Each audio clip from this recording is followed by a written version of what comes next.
To my YouTube listeners, if you haven't subscribed to the channel yet, please subscribe. It'll make a big difference for the Chassidic Story Project. This is the Chassidic Story Project with Barak Hullman, podcasting from Jerusalem, Israel. This podcast is sponsored by listeners just like you. To become a supporter of this podcast, please go to HasidicStory.com. HASIDIC story.com. You'll never know. You'll never know. You'll never know. You'll never know. Shalom Aleichem, my sweetest friends. It's time for some more Chassidic stories. And this week, because earlier this week was Yud Bet and Yud Gimel Tammuz, the Festival of Liberation celebrated by the Chabad Lubavitch community. I have a couple of Chabad stories for you. Once at a Farbrengen, the Chassidim were getting together.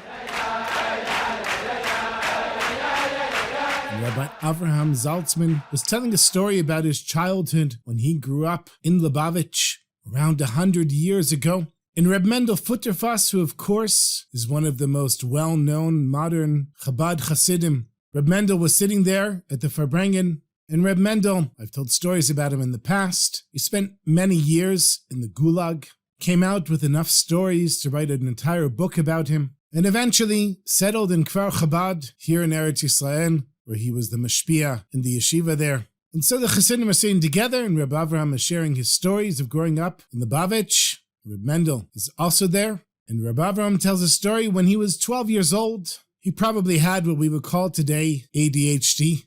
Probably people didn't know to diagnose it back then. And it was difficult for Reb Avraham to sit and learn Torah. So he and two other boys in the yeshiva, who also had a hard time sitting and learning, were given different jobs around the yeshiva to keep them busy in a positive way, which of course is a beautiful way to educate a Jewish boy. Instead of getting angry, telling him sit down and fit into a box, the rabbis in the yeshiva in Lubavitch were smart enough to understand that every kid needed to be educated in their own way. And so for these three boys, their job was to go out and milk the goats from a nearby farm,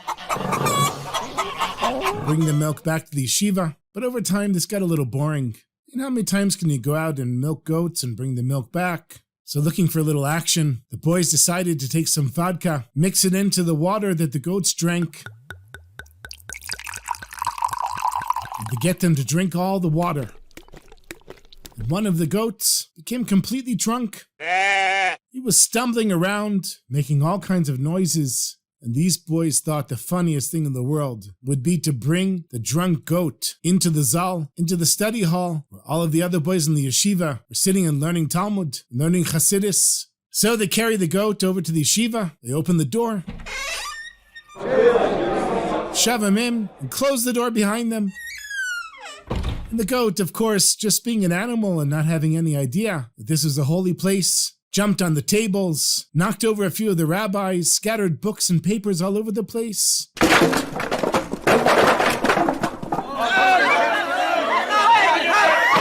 It took hours before they could clean it up, and everyone knew who to blame. And so the three boys were brought to the head of the yeshiva, who was the Rebbe Rayatz, the sixth Lubavitcher Rebbe, but at the time, his father, the Rebbe Rashab, was the Rebbe of Lubavitch. And so they come into Rabbi Yosef Yitzchak Schneerson, and he looks at the three boys and he says, listen, we tried to find a way for you to contribute, but you did something that really wasn't okay. He told them to pack up their stuff and go home. And so, having no other choice, they went and packed up all their belongings. A few hours later, they're sitting at the train station in the nearby city of Rodna. Avraham turns to his friends and he says, we can't go home. We can't just leave the yeshiva. I mean, what would our parents say? And isn't this the place that we really want to be? And the other boys said, well, what do you want? We were kicked out. We were stupid. We did something stupid. And Rabbi Avraham, he says, no, let's go back and ask them to let us back in. And the other two boys said, no, there's no chance. Come on. Didn't you see the rabbi's look on his face? He doesn't want to see us again. He told us to pack our bags and go home. There's no way that he's going to let us in again. But one of the boys said, you know what do we have to lose? We're already kicked out. What's he going to kick us out again? Let's go back and ask. What do we have to lose? And they argued back and forth. But Avraham, he didn't give up. Before the train arrived, he convinced one of the two boys to come back with him and give it a try. They said goodbye to the other friend who got on the train. And Avram and this other boy walked back to Lubavitch, having no idea what was going to happen. They knew they couldn't go back to the Rashab's son, Rabbi Yosef Yitzchak, because he was too angry with them. And the Rebbe Rashab, they wouldn't have the chutzpah to go to him. And of course, he wouldn't override his son's decision, especially when his son is the head of the yeshiva. The only chance they had was the Rebbe's mother, the Rabbanit Rivka. She was like a mother to all the boys in the yeshiva.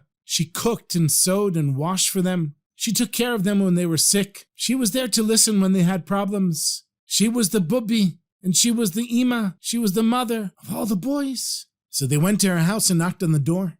And when she answered, Avraham pours out his soul to her. And he said, "We didn't mean it. And we were stupid. And we want to come back." And when he finished, the Rabbanit Rivka said, "I can't go against the decision of my grandson. He's the supervisor of the yeshiva. The only one that might be able to help you is my son, the Rebbe. But I can't talk with him about this either. It's not my place. But what I can do for you is every morning, 10 a.m., my son, the Rebbe, sits in his room and drinks a cup of tea. Come tomorrow morning, and I'll show you where his room is, and I'll open the door for you, but you have to do all the talking." And so the boys found a place to sleep in a field. In the morning, they got up and davened. By 10 a.m., they were at the Rebbe's house, and Avram reports to the Rabbanit Rivka, while his friend, who was so scared, he was shaking, he was waiting outside. So the Rabbanit lets in Avraham. She points to the room where the Rebbe is sitting, and she says to him, "Good luck, my son," and watches as he slowly walks to the door.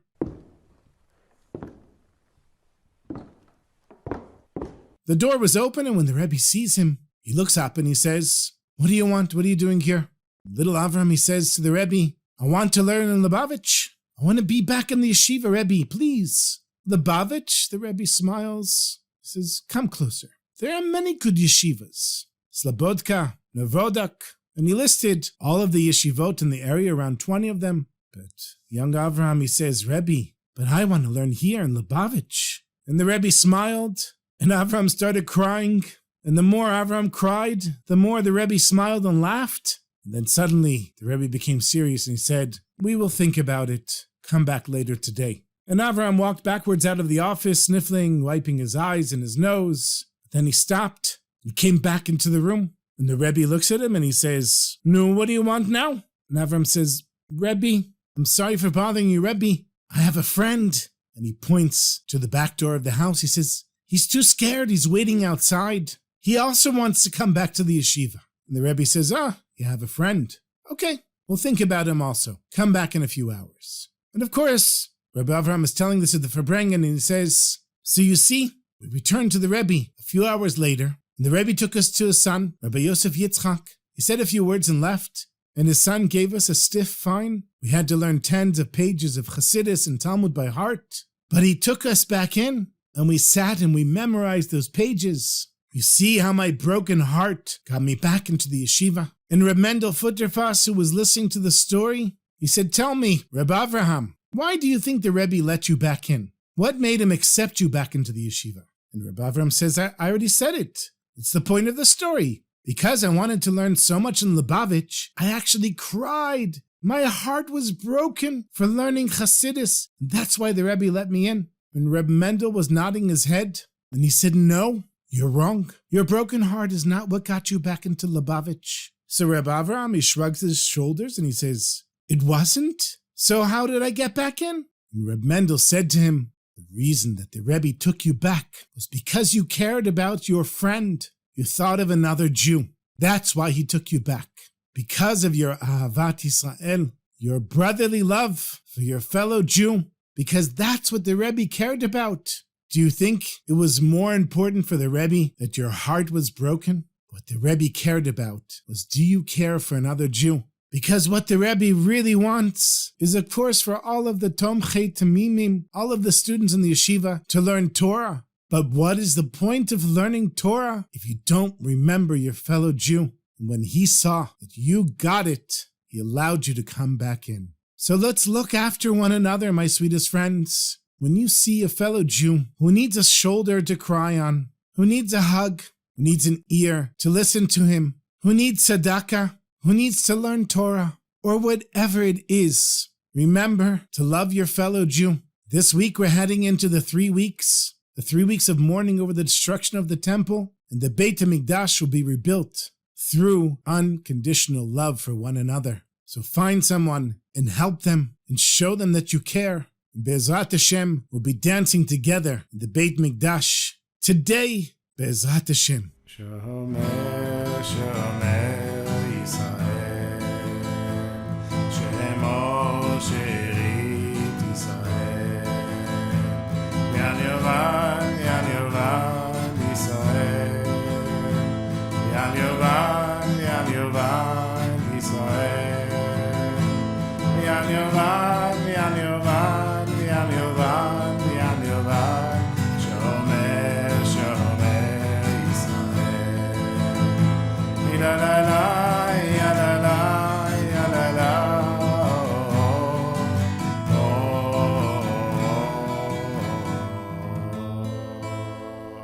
I have one more story for you. As I said, I'm sticking with the Lubavitch stories this week, and this is a story that I heard from my rabbi, Reb Shalom Brat of blessed memory. You know, the Alter Rebbe had many Chassidim that could have been Rebbes in their own right. They were great tzaddikim. And one of them was Rabbi Yitzchak Isaac Halevi Epstein, also known as Reb Eisel Hamlier. And he was one of the great rabbis, one of the great Hasidim of the Alter Rebbe. And when the Alter Rebbe passed away, his son, the Midler Rebbe, took over. And by that time, Reb Eisel was already an older man, the Midler Rebbe being considerably younger than him. Reb Eisel goes to the first Farbrengen. And during the Farbrengen, the Midler Rebbe says, a Jew has to always pray to be a Jew.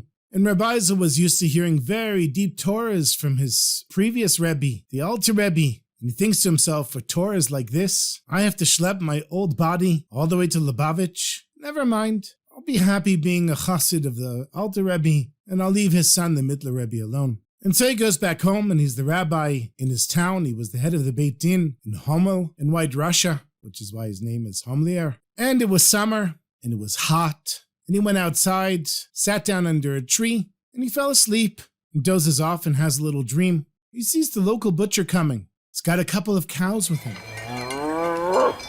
And the butcher says, hey, Rabbi Eisel, can I tie up my cows here next to your tree? I bought a few cows and I need to go pick up the other ones. So he says, sure, tie them up over here. I'll keep an eye on them. And a few hours later, still waiting, the police show up. And the police say to him, Rabbi, whose cows are these? And he says, what do you mean? They belong to the butcher. I'm watching them for him. They said, really? Okay, you're under arrest. He says, under arrest for what? The police say to him, you stole these cows. They're stolen cows. And so Reb Eisel, he thinks, okay, this is completely absurd. The butcher came. The butcher's not a thief. He brought the cows. He tied them up.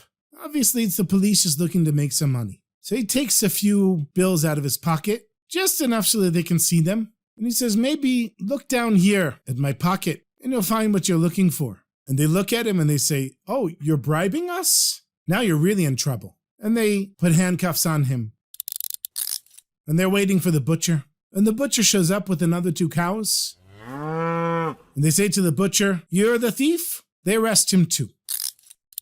And before he knows it, a couple of days later, he has a court case. They don't even listen to him. They just declare him guilty and send him off to Siberia. And a few days later, he's in Siberia, sitting in a prison, and he's trying to understand what just happened to him. He was simply resting under a tree, and now he's arrested and he's in prison in Siberia. And he's there for many months. And a month before Easter, before Pesach time, the priest comes into the prison. He says anyone who's willing to convert, they'll be let go, and they can be home in time for Easter. I'll be back tomorrow. Any of the Jews that are interested in converting, I'll be here to sign your release. And there's a young 18-year-old boy, a chassid, who was very close to Rabbi Eisel. He comes over to him and he says, Rebbe, I didn't commit any crimes. They just picked me up and threw me in here. And I'm a chassid. I'm a groom. I'm supposed to get married next week. And I'm thinking of going to the priest. I mean, what's he going to do? Sprinkle a little water on me? Say some words in Latin which I don't understand or believe in anyhow? What do you think, Rebbe? And Rabbi Eisel, he's shocked. He says, but Rabbi, I'll be home in time for my wedding for Pesach. And Rabbi Eisel says, Chas v'shalom. Don't even think about it. And the chassid says to the rabbi, that's very nice of you, Rabbi. You're already an older man, and you've lived your life. But I'm just 18 years old, and I'm supposed to get married next week. I have my whole life ahead of me. You know what, Rabbi? Forget that I asked you any questions. And he walks away. And Rabbi Eisel is really kind of offended. He went back to the chassan. He says to him, don't do it, don't do it. But the chassan just turned his back. He said, I'm going to be at my wedding next week. And the next day, the priest comes in. He says, does anyone want to convert? And the young man stands up. He goes off with the priest. And Rabbi Eisel is in such deep pain from the whole thing. He's just crying for this young man. But he's released and he goes home. And a year goes by. And Rabbi Eisel gets a letter from this young man. He says, Mazel Tov, Rabbi. I got married.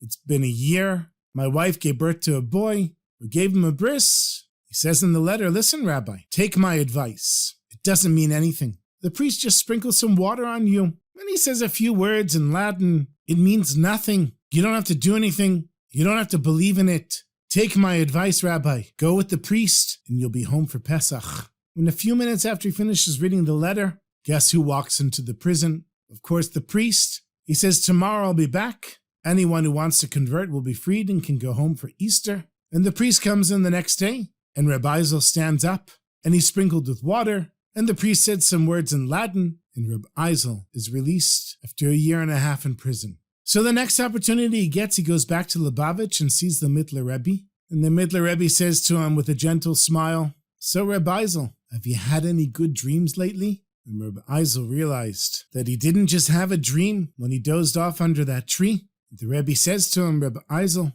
when Hashem tests us and challenges us, that's when we truly grow. And in your dream you were tested, and it's true that you remained steadfast. But at some point you broke down, just like almost anyone would. And then Rabbi Eisel understood that what he thought was such a simple thing when the Mittler Rebbe said that a Jew has to always pray to be a Jew. It was actually such a very deep Torah. And you and I, my sweetest friends, we have to daven to Hashem every day, that Hashem help us to be Jews. May we merit to daven for it, and may we merit to live it.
Thank you so much for listening. As always, my sweetest friends, I want to thank one of the new supporters of the podcast, the Yudrin family, Yonatan and Dina, and their Baba Sally, and of course their kids, Zahava, Sarah, Amichai, David, and Chana. Thank you so much for becoming contributors to the podcast, for being such loyal listeners, and for coming by on Chanukah and saying Shalom Aleichem to me and my family as we were playing music by the Chanukiah. And thank you to all of you, my sweetest listeners, and all of the supporters of the podcast. Thank you for your support, and for sharing, and for listening, and for retelling the stories. And should you like to become a supporter of the podcast, just go to my website. You'll see a link there. And until next week, my sweetest friends, have an easy fast, beautiful Shabbos, and sei gesund.